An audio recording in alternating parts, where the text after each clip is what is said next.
এই উইকেটে আপনি যদি এখন ইন্ডিয়াকে নিয়ে এসে নামিয়ে দেন বা অস্ট্রেলিয়াকে নামিয়ে দেন, আমার মনে হয় ওরা 150 করতে পারবেন। স্পিন উইকেটে নাসুম আহমেদের অন্তর্ভুক্তি অবশ্যই অনেক বেশি স্বস্তি, কিন্তু আপনি এই ধরনের উইকেটে 1-2 ম্যাচ ভালো করতে পারবেন, একটা সিরিজ ভালো করতে পারবেন, কিন্তু বৈশ্বিক টুর্নামেন্টে যে আমরা যে প্রতিবার এত ব্যর্থ হচ্ছি, আমাদের ভালো রেজাল্ট আসছে না, এখন পর্যন্ত আমরা কোনো বৈশ্বিক টুর্নামেন্ট জিততে পারি না। এটা কেন পারি না? ইভেন এমন না যে আমরা প্রত্যেকটা বৈশ্বিক টুর্নামেন্টে যে সেমিফাইনাল খেলছি, ফাইনাল খেলছি, একটুর জন্য জিততে পারছি না, আমরা ভালো কোনো জায়গায় যেতেই পারছি না, আমরা সেমিফাইনাল বা কোয়ার্টার ফাইনাল কোয়ালিফাই করতে পারছি না।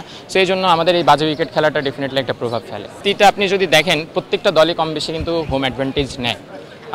অস্ট্রেলিয়া, ভারত সবাই নাই। এখন ভারত অস্ট্রেলিয়াতে যে রীতিমতো নাকানি চুবানি খাচ্ছে, হ্যাঁ, ইভেন অস্ট্রেলিয়াও টেস্ট সিরিজ খেলতে এসে ভারতের কাছে হেরে যায়। বাট ভারতের দিকে যদি আপনি খেয়াল করেন, ওরা কিন্তু সব ধরনের উইকেট তৈরি করে। ওরা টেস্ট সিরিজ যদি স্পিন সহায়ক উইকেটে খেলে, তো ওয়ান ডে ম্যাচটা দেখা যাচ্ছে যে পেস বান্ধব উইকেটে খেলছে, সো সব কিছুর ভেতর দিয়ে ওরা যাচ্ছে। কিন্তু বিসিবি যেটা করে, টেস্ট, ওয়ান ডে, টি20 সব কিছু স্পিন সহায়ক উইকেটে খেলে, যে জন্য মানে আপনি যদি খেয়াল করেন, সাইফ হাসান কিন্তু খুব ভালো ফর্মে আছে ইদানিং। তো এই ধরনের উইকেটে খেললে সে ডেফিনেটলি তার ফর্ম হারাবে, কনফিডেন্স হারাবে। এরপর আপনি যতই ভালো উইকেটে খেলেন, তার ওই আগের কনফিডেন্সটা ফিরে পেতে একটা সময় লাগবে। সো এইটা নট অনলি সাইফ, সবার ক্ষেত্রেই কম বেশি হয়। দ্যাটস ওয়াই আমার মনে হয় যে ভালো উইকেটে গিয়ে বা অ্যাওয়ে সিরিজগুলোতে আমরা ভালো করতে পারছি না। আপনি এই উইকেটে আপনি যদি এখন ইন্ডিয়াকে নিয়ে এসে নামিয়ে দেন বা অস্ট্রেলিয়াকে নামিয়ে দেন, আমার মনে হয় ওরা 150 করতে পারবেন।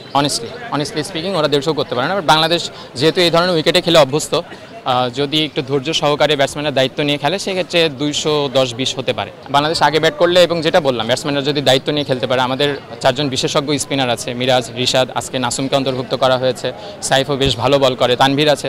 সো আমাদের জেতার সম্ভাবনা অনেক বেশি।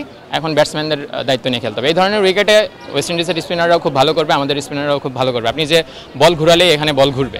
সো আশা করা যায় যে দুই দলের বলাররাই খুব ভালো করবে। এখানে আজকে যেই দল ব্যাটিং ভালো করবে, ধৈর্য নিয়ে খেলতে পারবে, দায়িত্ব নিয়ে খেলতে পারবে, তারাই জিতবে। আর সৌম্য বেশ কিছুদিন ধরেই ঘরোয়া লিগে খেলছে, আমার মনে হয় সৌম্যর রানে ফেরা উচিত। সে বেশ কিছুদিন পরে ওয়ানডে দলেও জায়গা পেয়েছে। সাইফ ভালো শেপে আছে। সাইফ যেহেতু টি20 বেশ কিছুদিন ধরে টি20 খেলছে, আমার মনে হয় ওই একটা টি20 মেজাজে আছে। ওর মানসিকভাবে একটু এই জিনিসটা কন্ট্রোল করা উচিত যে আমি ওয়ানডে খেলতে নামছি, আমাকে দীর্ঘ সময় নিয়ে খেলতে হবে। এখানে 300 বলের খেলা, 120 বলের খেলা না। তাহলে আমার মনে হয় সাইফ ভালো করবে। বাট প্রত্যেকটা ব্যাটসম্যানের এখানে যথেষ্ট দায়িত্ব এবং সতর্কতার সঙ্গে খেলতে হবে, কারণ এটাই মিরপুর। আকিল কতটুকু চাপে রাখবে বাংলাদেশকে? আকিল অসাধারণ একজন spinner. West Indies one kind of আমাদের মতোই এরকম স্পিন সহায়ক উইকেটে খেলে থাকে। সো আকিলের এই ধরনের উইকেটে খেলার অভিজ্ঞতা অনেক। ওই জায়গা থেকে আমার মনে হয় আকিল খুব ভালো একটা প্রভাব রাখবে আজকের ম্যাচে।